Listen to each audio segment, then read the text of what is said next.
This is Cast of Wonders, the young adult fiction podcast featuring stories of the fantastic. Welcome. Episode 555. I'm Alicia Caparasso, assistant editor at Cast of Wonders. Our story for today is 9 Goblins by T. Kingfisher, Episode 8.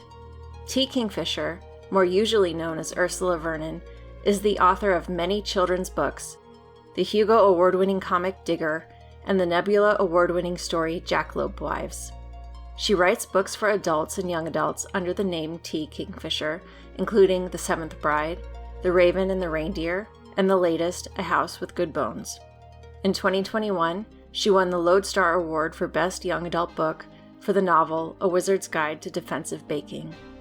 This story is narrated by Catherine Inskip, who is also the editor for Cast of Wonders. She teaches astrophysics for a living and spends her spare time populating the universe with worlds of her own. You can find more of her stories and poems at Motherboard, The Dune Stief, Luna Station Quarterly, Abyss and Apex, and Polu Texni. And now, we've a tale to tell.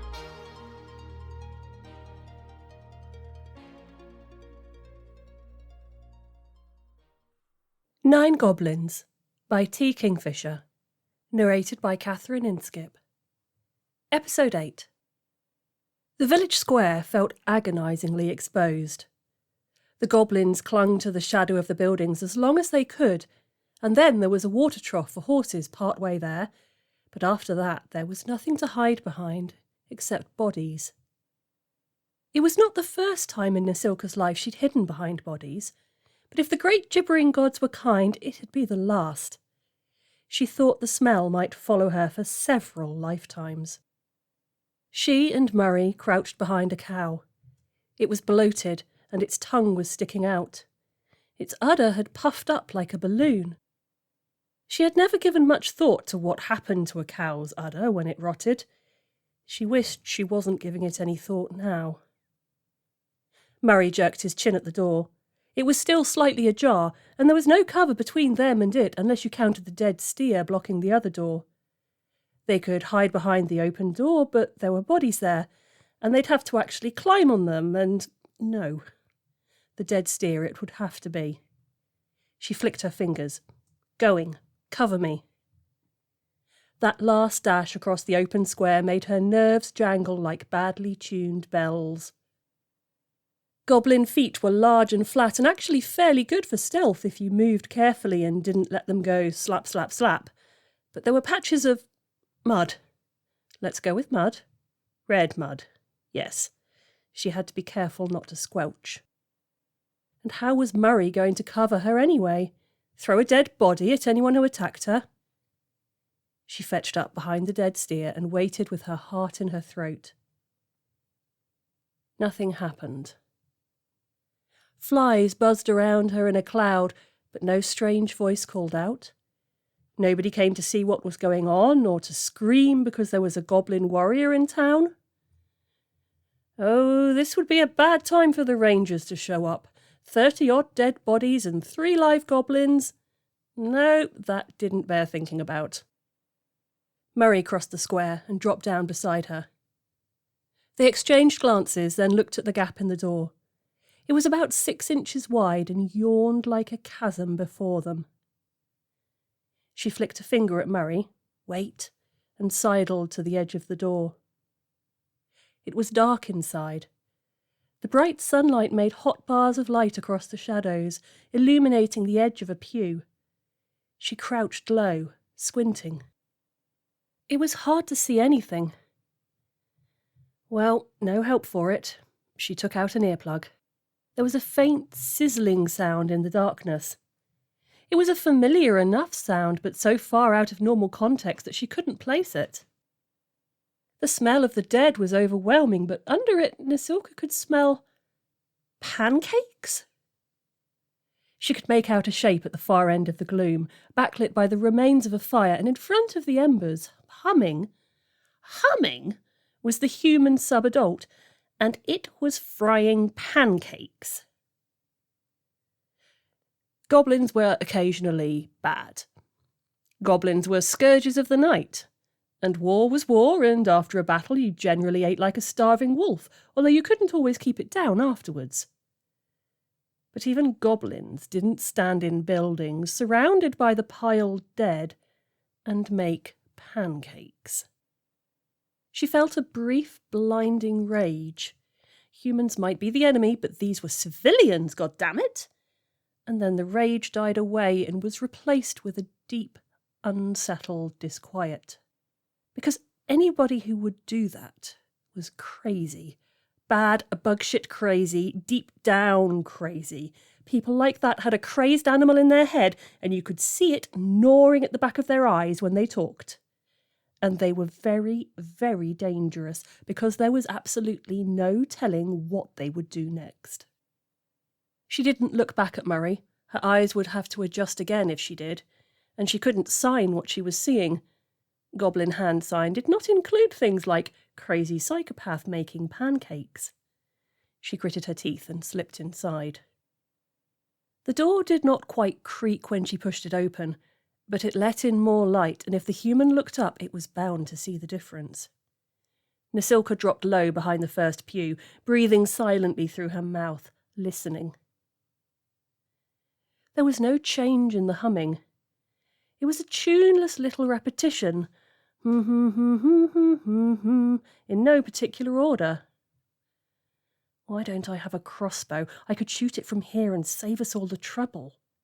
She should have borrowed one from Sings to Trees. Surely he had one for dealing with something, rabid foxes or rogue deer or whatever. She crept the length of the pew, shot another look at the fire. It appeared to be made out of broken chairs and cushions from the pews, and looked for the human. It had moved a foot or two to one side and was fumbling with something on the ground. Probably wants syrup on its pancakes, she thought darkly. She took the chance and scurried to the next pew, and then she heard a quiet glug and had a hysterical urge to laugh, because that was exactly the sound of somebody pouring out syrup. The tuneless humming stopped and was replaced by the scrape of fork on plate and the sounds of chewing. Nasilka doubted she would have been able to hear either if the town had not been so deadly silent. Did she dare risk another pew?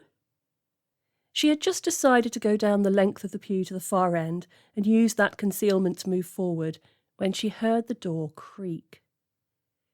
It was louder this time, and, damn it, Murray still had his earplugs in, so of course he didn't hear it, and if they got out of this alive, she was going to box his ears. The eating noises stopped. "Hello?" said a voice, shockingly close. Cloth rustled as the human stood up. "Is someone there?" She stood up. If the human fixed on her, maybe would overlook Murray. It was standing less than 5 feet away. It still had a fork and a plate of pancakes in its hand. Blonde hair poked out from under the cloth on its head, and she stared at Sergeant Nasilka with wide blue eyes. Nasilka said. "Hi." "You're a goblin," said the human girl, sounding strangely aggrieved, as if she had been expecting someone else. "Goblin," said Nasilka. "Yes, absolutely. Born and bred. You can tell by the feet, see?" She held up a foot. This was not strictly necessary, as any idiot could have identified Nasilka as a goblin at 100 paces, but while the girl was looking at her foot, she was not looking at Murray, who had damn well better be hunkering down behind a pew and pretending to be a prayer book. "It wasn't supposed to be goblins," said the girl. Sorry?" Nasilka was not going to go for her club. It would probably be sensible to go for her club, and she knew this human was going to be bad news. Innocent bystanders did not make pancakes while surrounded by the piled dead, but it was surprisingly hard to hit a kid who wasn't doing anything but staring at you, even a human kid. "I am going to regret this later," thought Nasilka. "I know I am, but I'm still not going for my club. What am I, stupid? Why am I not going for my club?" "So, are you here all alone?" she asked instead. "Oh, yes," said the girl, a faint tremor in her voice. "The wizard came and it was horrible, all those people." She put her face in her hands and her hair fell down over it in a perfect picture of misery. Nasilka did not buy this for a second. She supposed it was possible that it was just because humans were the enemy, but all her sergeanting instincts told her there was a little too much practice in that delivery. If a new recruit had come to her with that kind of theatrics, she'd have knocked him down and had Thumper sit on him until he told the truth. "I'm an orphan," sobbed the girl. "So am I," said Nasilka. "We could bond if you like." Somehow she didn't think the girl was going to take her up on the offer. "The wizard said these words." "Wizard, She folded her arms and leaned against the back of the pew. She was pretty sure the girl was watching her from behind her hands and that curtain of hair. "Where did he go?" "It was so awful. He said these words and all those people." Yes, said Nasilka. "You said that bit already." She caught a glimpse of Murray peeking out behind the pew and gave him a death glare. He had the grace to look ashamed, mouthed, "Sorry, Sarge," and pulled back out of sight. "He left," said the girl, sniffling. "And then everybody was dead and my brother is gone and I was all alone." "Overlooked you, Nasilka began wandering down the aisle towards the altar. Anything to get her eyes away from Murray. Maybe he'd be able to slip out the door. Not that she could trust him to do anything so sensible. "I think so." The girl took her hands away from her face. "Please, you must save me. Take me away from here before he returns." "Door's open," said Nasilka. "Why didn't you just leave and go for help?" "Leave?" This clearly took her by surprise. "Didn't rehearse that part of your speech, did you? Seems a bit weird to stay here and make breakfast while you wait for this wizard of yours to come back." The girl's eyes narrowed. "You're not very nice," she said. "It's been horrible and I'm the sole survivor." "Sole survivor," said Murray, who had never in his life been able to resist correcting someone's grammar. Nasilka winced and wondered when he'd taken out the useless earplugs. Murray coughed apologetically and stood up. "And you're actually not," he said. "There's at least one old guy in a little house on the edge of town who could probably pull through with a bit of water and some tending." "What?" This information somehow did not seem to gratify the human at all. "Old Man Houghton? How—" Her face smoothed out, and she said in a much different tone, "Oh, that's wonderful, of course." Nasilka and Murray glanced at each other. "You don't know, it's been horrible," said the girl, and burst into furious tears. Were all human civilians this wet? Nasilka didn't much like humans to begin with, what with the taking her homeland bit and lately the always trying to kill her bit. But she'd give your human soldiers this. They didn't cry at you. Not until you'd cut their legs off anyway, and that didn't count. Sarge," said Murray. The human sobbed. There, yes, you've suffered terribly. Excuse us a minute," said Nasilka, grabbing Murray by the arm. She yanked him back towards the door and hissed in furious glibber, "Are you out of your mind?" "I think she's the one who did it, Sarge." "Well, obviously, and we ought to bust you back down to private for disobeying orders." "But, Sarge, I think—" "You're not going to work," said the girl in a clear, carrying voice without a trace of a sob. Nasilka wheeled around and found that the girl was between them and the door. Her hand dropped instinctively to the haft of her club. "You're not supposed to be here," said the girl. "You were supposed to be elves. The elves were supposed to come and take me away to find John, and you're just going to ruin everything." The human's eyes were very bright. Crazy light, thought Nasilka. Sane people's eyes don't look like that unless they're dying. "Let's not do anything rash," said Murray, spreading his hands. "We can talk about this and—" 10 steps, thought Nasilka. Over the back of the pew and 10 steps, and then club her. "You won't work at all," said the girl. "And if Old Man Houghton's still kicking around, what a mess." She sounded annoyed, but her crazy light eyes gleamed, and Nasilka knew that she was probably already too late. The sergeant lunged. She got over the back of the pew and 2 steps farther, and that was all. The girl opened her mouth and tilted her head back a little, and a sound came out. It was that maddening, half-heard conversation sound, but louder and closer and painful. The words cut right through the centre of Nasilka's head like the teeth of a bone saw. The human's lips were hardly moving, but her throat was vibrating strangely, and great gibbering gods, Nasilka wanted to go towards it. It was important that she go towards it, but it hurt. It felt like the 2 halves of her skull were grating together, and the girl was backing away from them, but she had to get closer. Perhaps if she could just hear what the voice was saying, the horrible grating in her head would stop, because if it didn't stop, the bones in Nasilka's ears were going to shatter, and she was going to go deaf. And why was she moving so slowly? Because the girl was backing out the door, but her feet seemed to stick to the floor, and Murray was moaning, and she wanted to smack him, because his moaning was making it harder to make out the words. And oh gods, why hadn't she used the club when she had a chance? And then Blanchett brought his club down on the back of the girl's head. The sound cut off instantly. There was a thump as the human wizard, she couldn't have been anything else, folded up and hit the ground. Nasilka heard herself cry out in anguish and relief. So did Murray. She staggered to the door and looked out. The one-eyed teddy bear bobbed atop the helmet. "Sorry, Sarge," said Blanchett, "but he said you needed some help." "Tell him he's promoted," rasped Nasilka. "I'll get him some stripes." "He'd like that, Sarge." Murray looked down at the crumpled human and nudged her with one flat foot. The human groaned. "You didn't kill her," he said. "Were they supposed to?" "Might have made things easier. What are we going to do now, Sarge?" Nasilka looked at the unconscious wizard, looked at the pile of bodies, looked up at Murray, and was spared any kind of decision because at that moment the Rangers arrived. There is a game that most civilised creatures play in times of great turmoil, which might best be called How Boned Are We? Nasilka and Murray were playing it now. "We're boned," said Murray. "Yup," said Nasilka. "They're going to think we did all of it." "Singster Trees will set them straight." "If they think to ask him."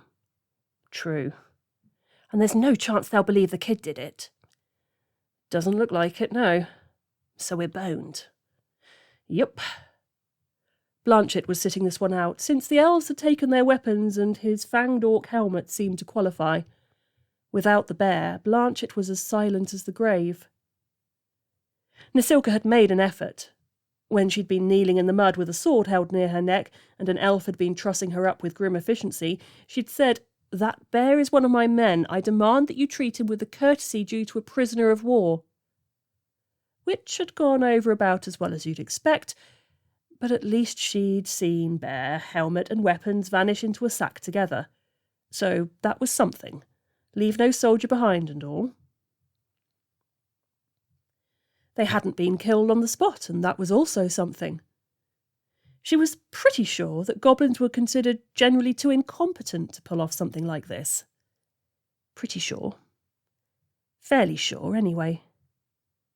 Reasonably hopeful. She told them the kid was a wizard. She wasn't sure if they'd listened. Probably not. They'd whisked the girl away somewhere, and realistically, the 3 enemies of the state standing in the town full of bodies, having just clubbed one of the last survivors, were not the most credible of witnesses. They had been removed from the village and dropped in a sheep pasture about a half-mile distant. Somebody had set up a tent, and she could smell a fire burning on the other side of the hedgerow. A silent elf with a crossbow was standing guard. "Do you speak this language?" he had asked. He had asked probably the same question 3 other times in what sounded like 3 other languages, but Nasilka didn't know any of them. She was interested to note that it was not the language the human had spoken, so perhaps the races didn't have that much contact after all. "Yes," she said. Murray nodded.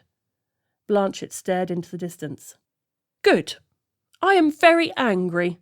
If you attempt to escape, I will be very glad to kill you. Do you understand me?" They nodded. "We didn't do it," said Murray hopelessly. "You will have a chance to speak to Captain Finchbones in your defence," said the elf, and then walked 5 feet away and became as communicative as a stone. We're boned, said Murray glumly. Yup. Think we can escape? No. If the kid does the thing, then we'll break our necks trying to get to her, most likely, if we don't get trampled by the elves first. Unless it doesn't work on elves. She looked at their captor. His hair was perfect. You could braid enough coup markers in that hair to account for a small berserker nation. They sat in the sheep pasture and watched the sun crawl across the sky. Nasilka tried to engage Blanchett. Blanchett? Can you hear the bear? No response. Great grim gods, what if his brain is melted? What if this is what drives him over the edge? More over the edge. Blanchett, I want you to listen to me. The bear is on a very important mission. He's doing reconnaissance. You need to stay with me until the bear reports back. Understand? He turned his head 1/2 inch toward her. Nasilka felt a sudden, enormous relief, captured by the enemy notwithstanding. She wiggled into a more comfortable position and leaned toward Blanchett. The elf's crossbow went click. She leaned back and addressed the sky. Blanchett, I know you're in there. You just need to sit tight until the bear comes back, okay? His lips moved.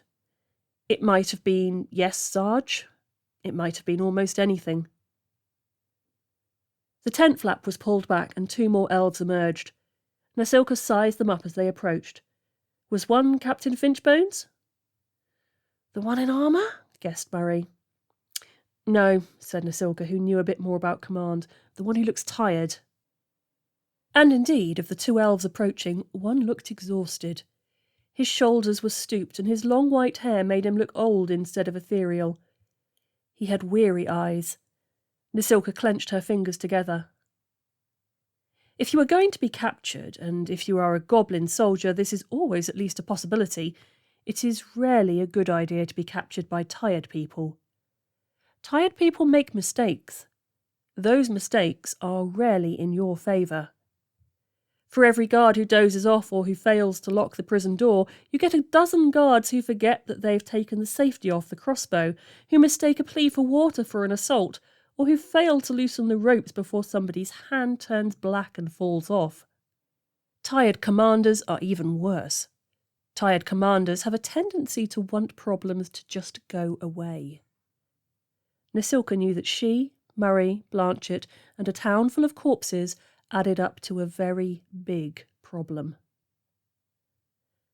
The tired elf squatted down in the mud in front of her.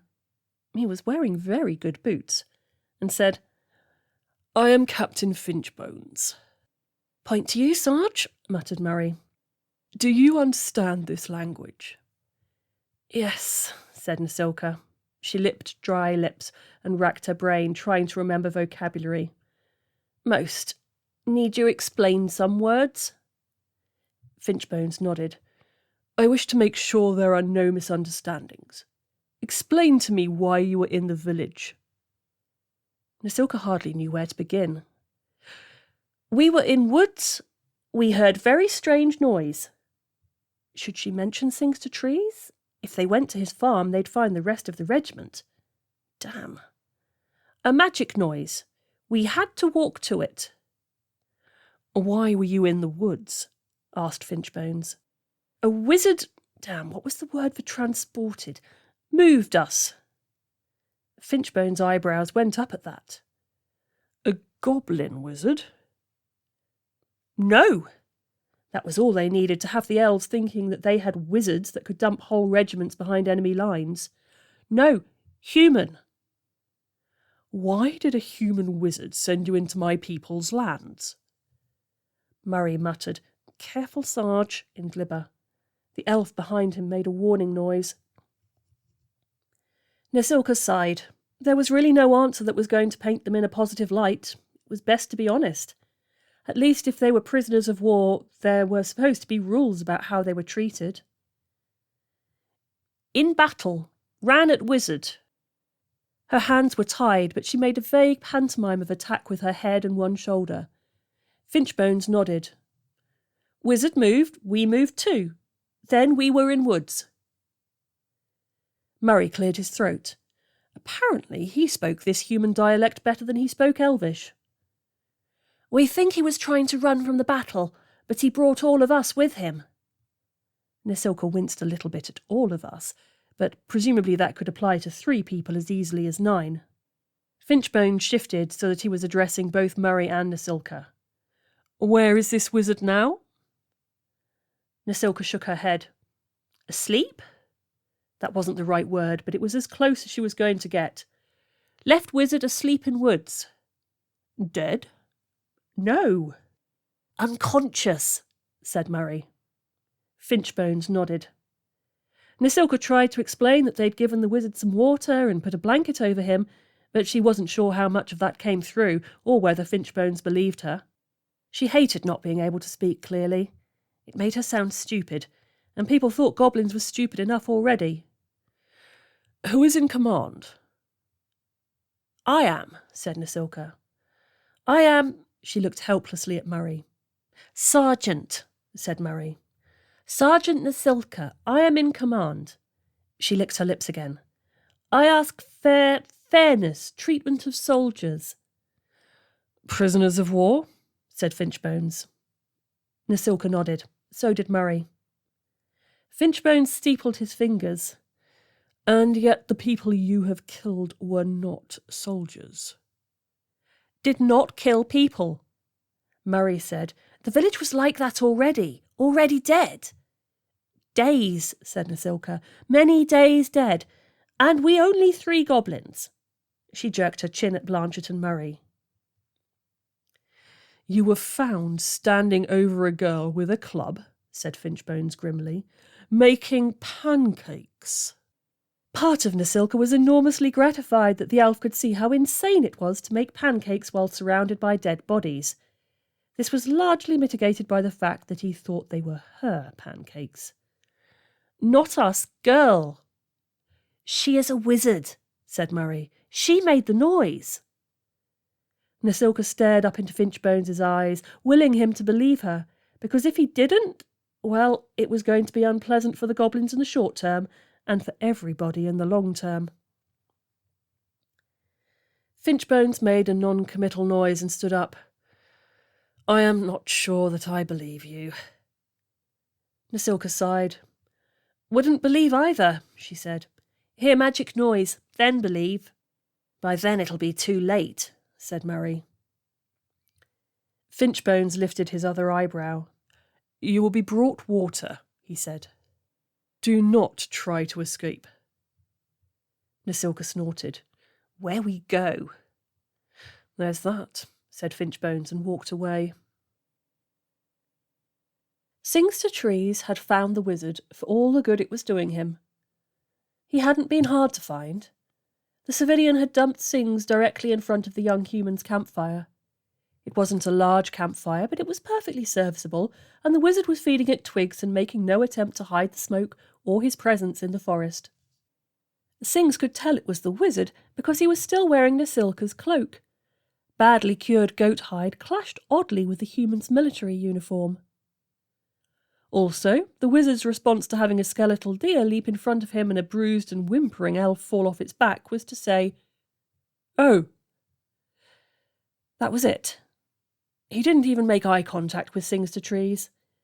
This was all very well as far as Sings was concerned, because he didn't really want someone looking at him right at that moment. He was curled around bruises that would have felled a trained warrior, let alone a veterinarian. The civilian rattled and stamped a hoof. The wizard fed another twig to the fire. Sings sat up and said, "Are you the wizard?" The wizard looked at his face briefly and then back at the fire. "Yes?" He sounded unsure about it.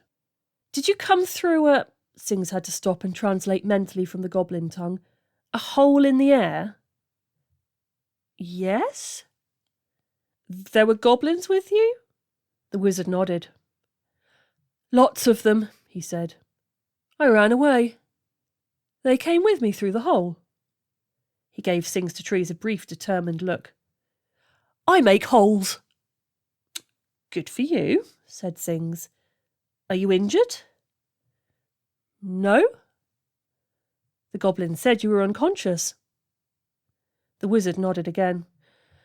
Lots of them came through the hole. They were very heavy. Sings realised this was all the explanation he was going to get. My name is Sings to Trees. My name is John. I live here in the woods, a few miles away. John was silent for so long that Sings to Trees started thinking of another question, but then the wizard seemed to realise that something else was expected of him. I live in the village. Elliot's Cross? He looked worried. Sings said, That's a nice place, and the wizard visibly relaxed. Poor soul, he's trying. People like this shouldn't be in wars, even if they are good at it. Were you trying to get back there? Yes. But lots of them came through the hole. He furrowed his brow. Sings had an impression not so much of lack of intelligence, but of lack of ability to communicate. When too many go through the hole won't go far. I understand, I think, said Sings. Elliot's Cross is what the humans call their village, isn't it? He was trying to escape the battle and go back home, but when the goblins fell through, he only got part way there, and it took so much energy it knocked him out. Makes sense, I guess, as much as anything with magic makes sense. There's some very strange magic happening in the woods here, said Sings. It attracted the civilian. He nodded to the stag. It rattled. Okay? Again that inquiring lift at the end of the word. John darted a look at the elf's face again. Is he asking questions? He doesn't seem hostile, he just seems confused. It isn't me, said the wizard. Not a question this time. It's bad magic, said Sings. It is? He met the elf's eyes with an expression of naked entreaty. It reminded Sings for a moment of a troll, all good nature and confusion. Then Sings had it, and his heart broke a little for the human because he realised what the man was asking. He knows he's supposed to react somehow when I tell him these things, and he doesn't know the right thing to say. Poor baffled soul. Worst case of magic I've seen in a while, and if Nasilka's right and he's able to kill people with that blue stuff as well as make holes, then nobody's getting too close to him to teach him what's normal. It's killing people, said Sings. It's bad. We don't like it. The wizard nodded once, firmly, as if committing this to memory. Sorry, he said after a moment. I get confused. That's okay, said Sings. If I tell you about the magic, can you tell me if you know anything about it? Yes, sir. He lowered his head slightly and pulled the goblin cloak tight around his shoulders. Sings to Trees had the feeling that no one had ever listened to him so intently in his entire life. The forest itself seemed to quiet down, out of respect for the intensity of the wizard's concentration. It's some kind of sound. It's as if you can almost hear a conversation, but you can't make out the words. It makes you try to get closer, no matter who's in the way. People run toward it from miles away. In fact, he stopped there, because John had sat bolt upright. Some of the vagueness vanished from his face, replaced with dawning horror. It's Elizabeth, he said, and it was clear he knew exactly what he felt about that. That's her power. She makes the voice. Elizabeth? Now Sings to Trees was the one who didn't know how to feel about something. Who's that? My sister, said John. We have to find her, sir. He didn't look vague at all now, just very worried and very determined. It's very important that we find her at once, before something terrible happens. I found this section of the story to be very labyrinthian, and we are still within it, following the threads of the story down its many paths to its ultimate resolution. Like labyrinths, certain paths can be false, dangerous, confusing, and frightening. Like the 19th, I was surprised at the horror component woven into our story as they began to explore the seemingly empty human village, only to discover that it wasn't so empty after all. The horror crosses and twists with the absurdity of the young and dangerous wizard Elizabeth blithely making pancakes as she waits for the expected rangers who she thinks can help her reunite with her brother, apparently indifferent to the death and destruction caused by her trap. I am not yet sure what to make of the revelation that John appears confused about his magical abilities. Is he suffering the after effects of the battle, the use of his magic, and accidentally transporting the goblins, or is it something else? Sings to Trees is also becoming more entwined with magic, however reluctantly, what with being affected by Elizabeth's powers, riding the Cervidian, and engaging with the wizards. We'll have to see what the continuing impact of this will be. Lastly, have you all noticed that there is now no longer any mention of a lack in mental acuity of the goblins? Not as a source of humor in the story, or well, anything. Nasilka is a great commander. She protects those under her command. She can read a room and hold intelligent conversations with Sings to Trees, Elizabeth, and Finchbones, and gets what she needs and wants. She and Murray speak several languages. Their detective skills are top-notch. I'd love to see this evolution in the story and how it's presented. Join us again soon. We love bringing you the best audio fiction week after week, but we can't do it without your support. Your donations pay our authors, our narrators, our servers, and our staff. Please consider supporting us with a monthly donation through either PayPal or Patreon. You can also review us on Apple Podcasts, request us on Spotify, and consider the stories we publish for award consideration. There are lots of ways you can help. Join the discussion on the EA Forum, forum.escapeartists.net, or EA Discord. Visit on Twitter @CastOfWonders. Come say hello.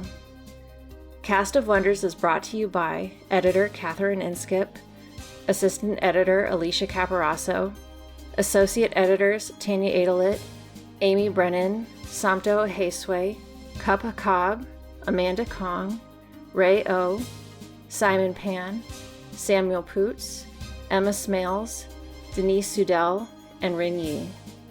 Editorial assistant Amy Brennan, community manager Denise Sudell, and our audio producer Jeremy Carter. Cast of Wonders is part of the Escape Artists Foundation, a 501c3 nonprofit, and this episode is distributed under the Creative Commons Attribution, Non-Commercial, No Derivatives 4.0 International License. That means you can download or listen to the episode on any device you like, but you can't change it or sell it. Our theme music is Appeal to Heavens by Alexia Nove, available from Promo DJ or his Facebook page. Thank you for listening.